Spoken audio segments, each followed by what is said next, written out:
ये कहानी हिमालय के जंगलों की है।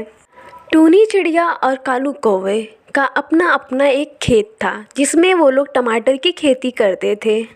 टूनी चिड़िया बहुत ही ज़्यादा ईमानदार और मेहनती थी। टूनी चिड़िया दिन भर अपने खेतों में काम किया करती थी, उन्हें टाइम टाइम से पानी दिया करती थी। दूसरी तरफ कालू कौवा बहुत ही ज़्यादा आलसी था। वो अपने खेतों पर बिल्कुल भी ध्यान नहीं देता था। वो अपने खेतों में बिल्कुल भी पानी नहीं देता था और ना ही उनका ख्याल रखता था। वो एक नंबर का आलसी था। टूनी चिड़िया हर साल कालू कौवे से ज़्यादा अच्छी खेती कर लेती थी और अच्छी कमाई भी कर लेती थी, इसलिए कालू कौवा टूनी चिड़िया से जलता था। अरे ये टूनी चिड़िया तो मुझसे ज्यादा ही टमाटर उगा लेती है और मुझसे ज्यादा ही मुनाफा कमा लेती है। कुछ सोच कालू बेटा, कुछ सोच, नहीं तो ये टूनी चिड़िया तुझसे आगे निकल जाएगी। ये कहकर कालू कौवा अपने घोंसले में चला जाता है। दूसरी तरफ टूनी चिड़िया अपने काम में मगन हो जाती है। अरे मेरे लाल लाल टमाटरों, अगर तुम लोग ना होते तो मेरा क्या होता। मैं आज भी तुम्हारा इसलिए धन्यवाद करती हूँ। ना जाने कालू कौवे को कब अकल आएगी। वो अपने खेत पर बिल्कुल भी ध्यान नहीं देता है।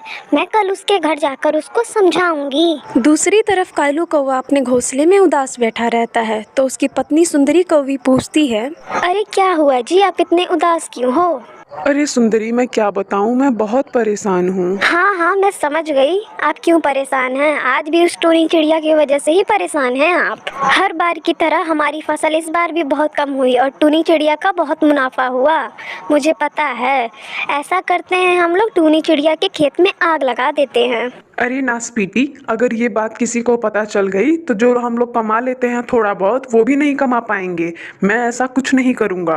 अरे कालू, तुम मुझे क्यों सुना रहे हो। मैं जो कह रही हूँ हमारी भलाई के लिए ही कह रही हूँ। नहीं, मैं ऐसा कुछ नहीं करूँगा, ये काम गलत है। अगले दिन कालू कौवा अपने खेत में रहता है। उसके पास टूनी चिड़िया भी जाती है। अरे टूनी चिड़िया, तुम यहाँ, कोई काम था क्या? अरे नहीं कालू भाई, कोई काम नहीं था। मैं वैसे ही आई थी देखने के लिए कि आपकी फसल कैसी हुई है।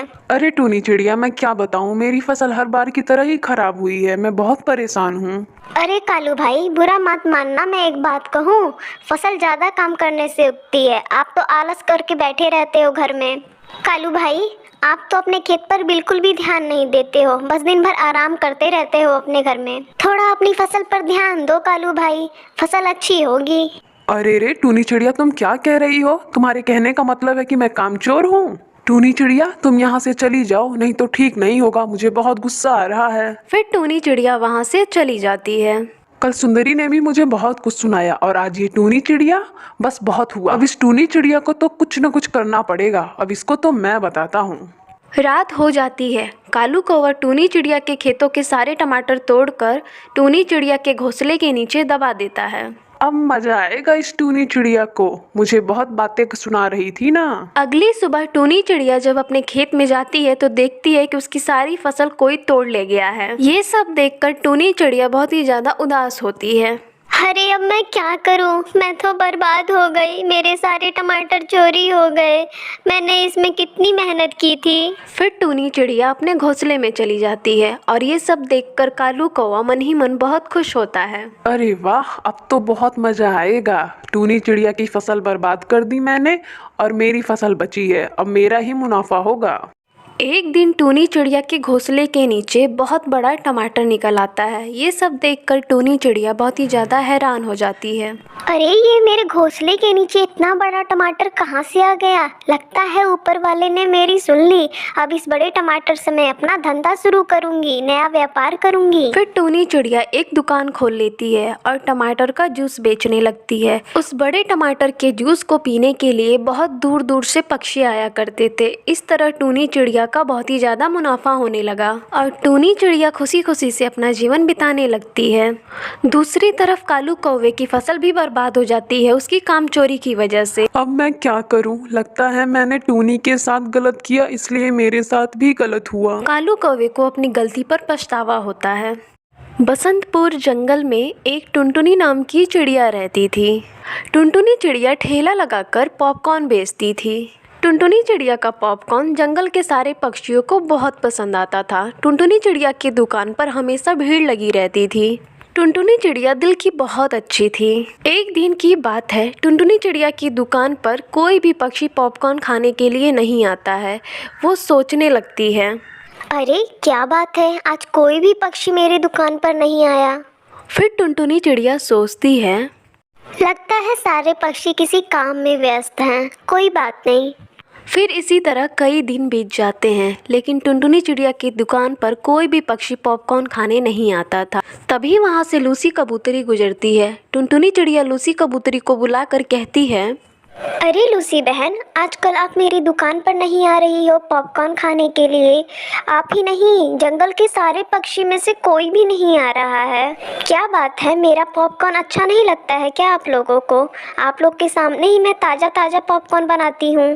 फिर लूसी कबूतरी कहती है टुनटुनी से, ऐसी बात नहीं है टुनटुनी बहन, आप जो पॉपकॉर्न बनाती हो वो बहुत ही अच्छा है। फिर क्या बात है लूसी बहन, आप लोग फिर क्यों नहीं आ रहे हो मेरी दुकान पर?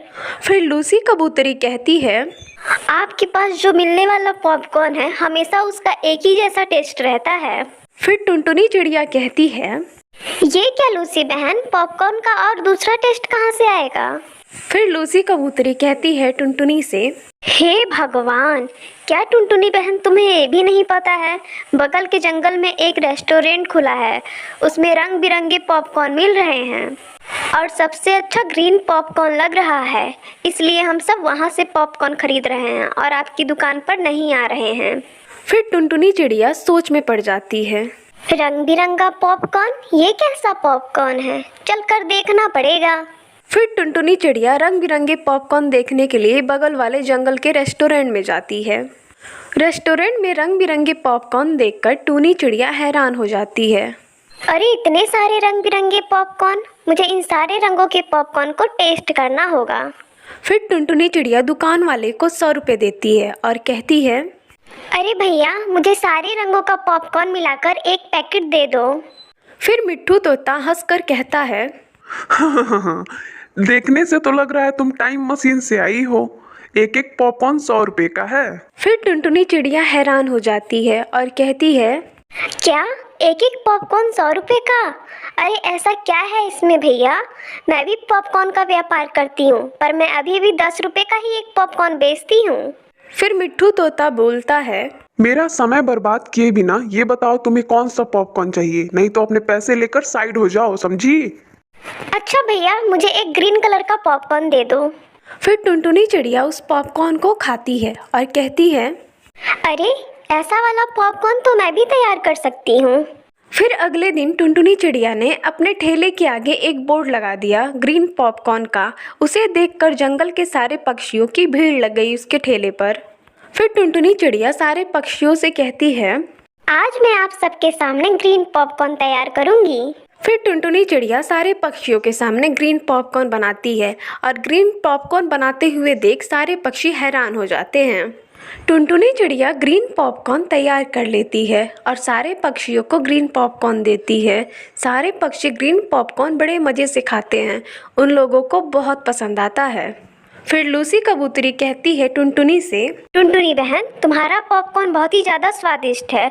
उस रेस्टोरेंट में मिलने वाले पॉपकॉर्न से भी ज़्यादा स्वादिष्ट है ये लो 100 रुपये। देखा लूसी बहन, ग्रीन पॉपकॉर्न बनाना कितना आसान है। और लूसी बहन, मैं लालची नहीं हूँ, आज से मेरे पॉपकॉर्न का दाम 20 रुपये है, मुझे 100 रुपये नहीं चाहिए। उस दिन के बाद से टुनटुनी चिड़िया की दुकान पर हमेशा भीड़ लगी रहती है और टुनटुनी चिड़िया की दुकान बहुत अच्छे से चलने लगती है।